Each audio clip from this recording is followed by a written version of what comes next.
Something felt off that morning. I didn't know what it was exactly, just this tight feeling in my chest, like I'd forgotten something important. But I pushed it down. Today was supposed to be a good day. My name's Jack. I'm 54. I live just outside Lexington, Kentucky, and I've been married to my wife, Linda, for 12 years.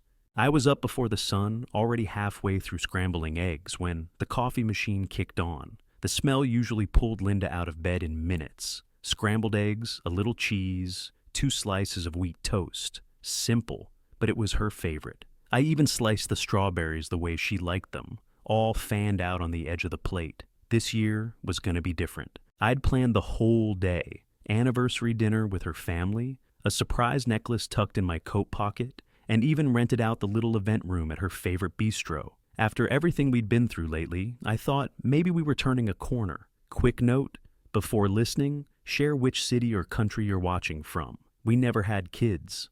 That had always been a sore spot. Not for me. I was fine either way. But for Linda, and especially her parents. Her mom stopped bringing it up years ago, but her dad. Roger never missed a chance to remind me what I hadn't given their daughter. Still, I kept pushing. I believed if I showed Linda I cared, showed up for her, made the effort, maybe we could get back to what we used to be. I stood at the stove, spatula in hand, thinking about the early years. Back then, she'd meet me at the door with a grin, pull me into a hug before I could even kick off my boots. We used to dance in the kitchen at night. God, we were stupid and happy. That was a long time ago. My phone buzzed on the counter. It was a text from Kyle, Linda's brother. Still on for dinner at 6, right? I frowned. What the hell did he mean still on? Of course we were on. I was the one who set it all up. I typed back a quick, "Yeah, see you there," but something about it stuck in my head. I stared at the screen a little longer than I should have. Something wasn't adding up. I grabbed a mug and filled it with coffee, pacing a bit as I waited for Linda to come down. Her parents hadn't spoken more than 2 sentences to me at Christmas. Megan, her sister, barely made eye contact. Kyle was polite, sure, but distant. Always had this look in his eyes like he knew something I didn't. I glanced at the breakfast plates on the table, then up the stairs. No sound. Still waiting. Still hoping this year would be different. I stood there in the quiet kitchen, still holding that mug of coffee, when I finally heard footsteps upstairs. Linda came down without looking at me, already scrolling through her phone. She didn't even glance at the breakfast I'd made. "Morning," I said, trying to keep my voice steady. She walked past the table. "You didn't get the Pinot I wanted?" Her tone was flat, sharp in that quiet way that always hit harder than yelling. "I got the one you liked last fall, the one from Oregon." She shrugged. "It's fine, I guess." Not even a thank you. Not even eye contact. She ate a couple bites without saying anything else, then carried her plate to the sink and left me there. I could feel the old frustration tightening in my shoulders, but I swallowed it down. Today wasn't the day to start a fight. Upstairs, she got dressed without talking, rifling through hangers like everything irritated her. "You doing all right?" I asked. "Yeah, I'm just busy," she said, sliding earrings in. As we drove to the rental house where the dinner would be, I stared out at the trees along the road, thinking about how her family had always treated me, Roger especially. He had this way of making every accomplishment sound like a lucky accident. Anytime I talked about my business, he'd cut me off with some story about someone he knew who'd done it better. He never hid the fact he wanted something else for his daughter, and I'd spent 12 years trying to win people who didn't want to be won. At the house, I set the table while Linda wandered off to call her sister, Megan. She kept pacing in the living room, whispering into the phone. I couldn't hear the words, but I could tell she wasn't talking about the anniversary, or us. Not once did she come check on me. The longer I watched her, the more it hit me. I was working alone to make this night feel special, and she was already somewhere else in her head. I kept my mouth shut. Maybe couples went through this kind of thing. Maybe this was just tension from the last few months. I forced myself to keep setting plates and folding napkins, even though every little thing felt heavier than it should. The door opened, and Kyle stepped inside. He gave this awkward half smile. "Hey, Jack." "Hey," I said. "You're early." "Yeah, figured I'd come by." He looked everywhere but my face. Something was off about him, too. His hands kept fidgeting, and he wouldn't stand still. "You good?" I asked. "Me? Yeah, just long day." He walked past me toward the patio like he needed air. I watched him go, uneasy creeping up my spine. It felt like everyone knew something except me. A car pulled up outside. I saw Roger climbing out, straightening his shirt like he was stepping into a courtroom. Great. He walked in without knocking. "Well," he said, eyes sweeping the table like he was checking for mistakes, "you brought that cheap wine again." I gripped the chair so hard my knuckles popped. He smirked. "Can't say I'm surprised. You've always been practical." The way he said practical sounded like pathetic. I stepped toward him, ready to shut him down, ready to defend myself, ready for whatever this night had waiting for me. Roger didn't even give me time to respond. The doorbell rang again, and suddenly the whole house shifted into motion. Chairs scraping, voices low, dinner getting underway, whether I was ready or not. I forced myself to stay steady as everyone found their seats. I took the end of the table. Linda sat beside me, but angled her chair toward Megan like I wasn't even there. Kyle kept glancing everywhere except my face. It was like someone had sucked the air out of the room. "All right," I said, putting on my best attempt at upbeat. "Let's eat." No one answered. Forks clinked, glasses shifted, but no one looked at me. I tried again. I talked about the new contracts my business had landed, how the past couple months had been busy in a good way. Normally, I avoided bringing up work around Roger, but I was desperate to get some kind of normal conversation going. Roger stabbed a piece of chicken and said, "That's nice, Jack. Sounds like a lot of effort to keep things afloat." The way he dragged out the last word made my jaw tense. I switched to something lighter. I was thinking Linda and I could take a little trip this fall. Maybe down to Tennessee, spend a weekend by the lake. Across the table, Megan shot Linda a quick look. Linda stared at her plate. Roger chuckled. Not a warm laugh, just this dry little snort. A trip? Trying new strategies to save the marriage, huh? The table went silent. Even Kyle stopped breathing. I felt heat creep up my neck. It's not about saving anything. It's about when dessert came, some overpriced cake Linda insisted on, nobody touched it. The room went still again. That's when Roger cleared his throat. Loud, on purpose. He stood up like he was giving a speech at a wedding. "Well," he said, smiling way too big, "I think tonight is a good time for some clarity. This marriage," he gestured between me and Linda like we were props, "has been a learning experience." My stomach started twisting. His voice had that smug, polished tone he only used when he was about to crush somebody. "A lot of lessons?" he said. "Hard ones." Linda didn't blink. Roger reached into his coat and pulled out a thick white envelope. I watched it land in front of her with a soft slap. She opened it. She didn't gasp. She didn't look shocked. She didn't even hesitate. My vision tightened. The room dimmed at the edges. The text at the top was impossible to miss. Petition for dissolution of marriage. I felt like someone had kicked the floor out from under me. Roger turned toward me, still smiling. "It's official, Jack. Time for you to move on. This is best for everyone." Megan looked down. Kyle looked away. Linda looked like stone. My throat locked up. No sound came out. I just sat there while every pair of eyes at that table pinned me in place, waiting for me to break. The humiliation hit like a punch. Hard, fast, straight to the gut. All that effort, all that hope I'd carried into the day, it died right there. The room was still spinning, and everyone around me acted like this was some planned transition. Not the gut punch it was. No one said a word to me, not even Linda. People gathered their jackets, whispered to each other, and walked out one by one. Megan avoided my eyes. Kyle mumbled something I couldn't hear. Roger left like he'd accomplished a job well done. The front door closed. Silence swallowed the house. Linda stood near the counter, scrolling her phone again, her expression flat, like tonight had been nothing but paperwork to her. I pushed myself up, heat burning through my chest. "Linda," I said, "you're going to explain this. Right now." She didn't look up.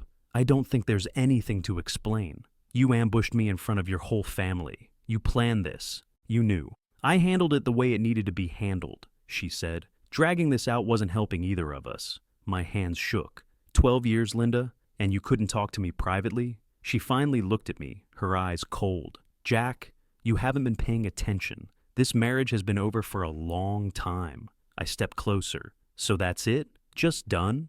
On our anniversary?" She sighed, annoyed. "I'm already seeing someone else. Someone better suited to me." My brain shut down for a second. "What did you just say?" "You heard me." I felt like the floor tilted under me. "How long?" "Long enough," she said, like it was a chore to answer. I couldn't breathe.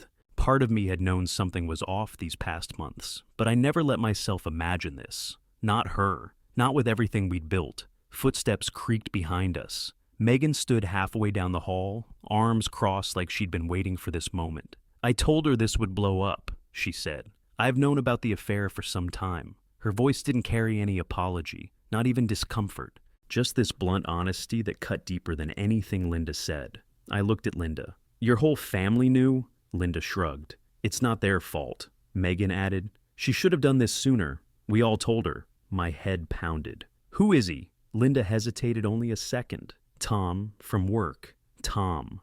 The same guy I'd watched football with. The guy I bought a birthday gift for last year. A man I trusted. Something snapped inside me. I walked past Linda, grabbed my jacket off the chair, and left the house without another word. I drove until I ran out of roads worth following. Ended up at some closed gas station on Route 60, just sitting in my truck with the engine running and no real plan. My hands were still shaking. I couldn't stop picturing Linda's face, blank, detached, like she was ordering takeout, not ending 12 years of marriage. I pulled out my phone and stared at the screen. I didn't want sympathy. I didn't want anybody telling me, "You'll get through this." I needed someone who'd actually been through the mud. So I called Tony. He picked up on the third ring. "Jack," I swallowed hard. "It's done." "Linda." She served me in front of her whole family. There was a pause, then a quiet, "Damn, where are you?" "I don't even know. Somewhere off 60. I just drove." "Start talking," he said. "Let it out." And I did. I told him everything. Roger, Megan, the dinner, the affair, Tom from work. My voice cracked at one point, and I had to roll down the window just to breathe. He didn't interrupt.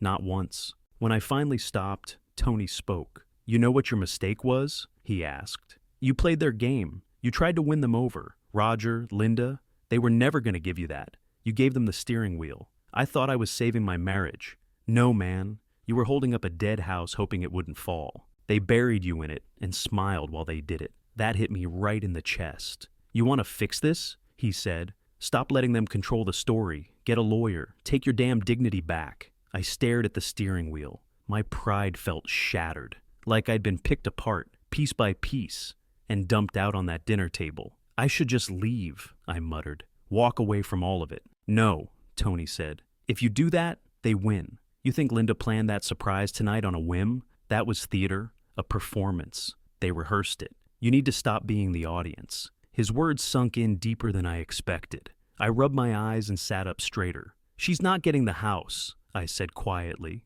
"Not without a fight." "There you go," Tony said. "Now you're thinking straight." I ended the call and stared out across the dark parking lot. My pulse had finally settled, but my jaw was locked tight. I got back into town and called the first lawyer I could find who didn't sound like they played golf with Roger. Her name was Diana. Sharp voice, no small talk. And within 10 minutes on the phone, she made it clear. If Linda and her family wanted war, I'd better be ready to bleed for what was mine. I told her I was ready. The first shot came fast.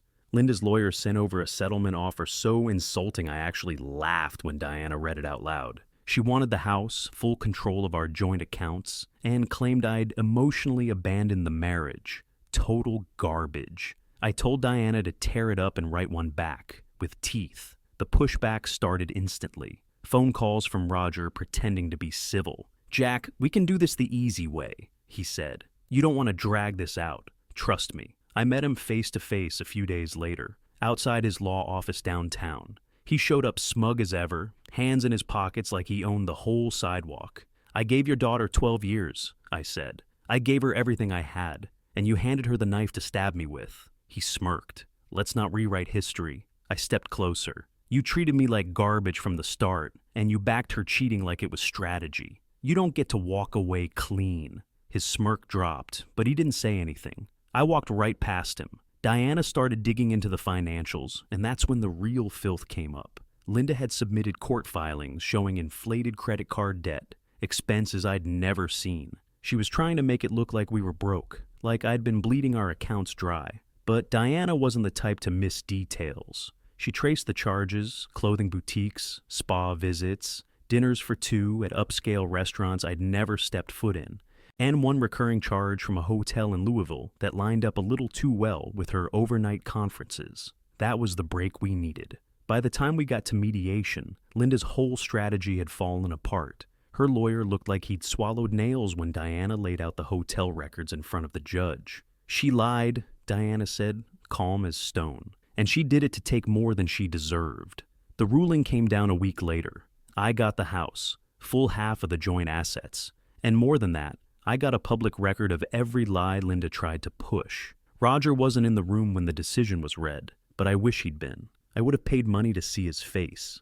That night, I drove up to the house, my house, and walked through the front door with nothing but my keys in hand. I lived in that house for 3 more weeks before I packed up what mattered and signed the lease on a small apartment down near Richmond Road. 2 bedrooms, old carpet, no view, just me and a secondhand couch.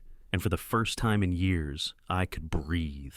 No cold stares across the dinner table. No walking on eggshells, no damn wine complaints. It wasn't much, but it was mine. I started going to the gym again. Nothing crazy, just enough to sweat the stress out. I quit drinking the crap Linda always stocked and started cooking for myself again. Eggs, chicken, rice, vegetables, real food, real life. I stopped apologizing for who I was. People I hadn't heard from in years started reaching out. A few guys from high school found me on Facebook. My cousin Joey called just to check in. And Tony, of course. He stayed in my ear the whole time. "You're not done, Jack," he told me. "You're just getting started." One afternoon he called again. "I got the boat tuned up. You up for a trip? Fishing? Damn right. Saturday morning. I'll bring the beer." I hesitated. Not because I didn't want to go, but because I couldn't remember the last time I'd done something just for me. "Yeah," I said finally. "I'm in." That was the moment it clicked. I was free. Not from Linda, not from marriage. Free from needing anyone else's approval to feel like a man. I didn't lose everything. I lost the illusion. I'd built my life around trying to be enough for people who were never going to be satisfied. No matter how much I gave, how hard I worked, it was never going to buy me love or respect from people who'd already made up their minds. Now, I woke up when I wanted, went to bed without knots in my chest.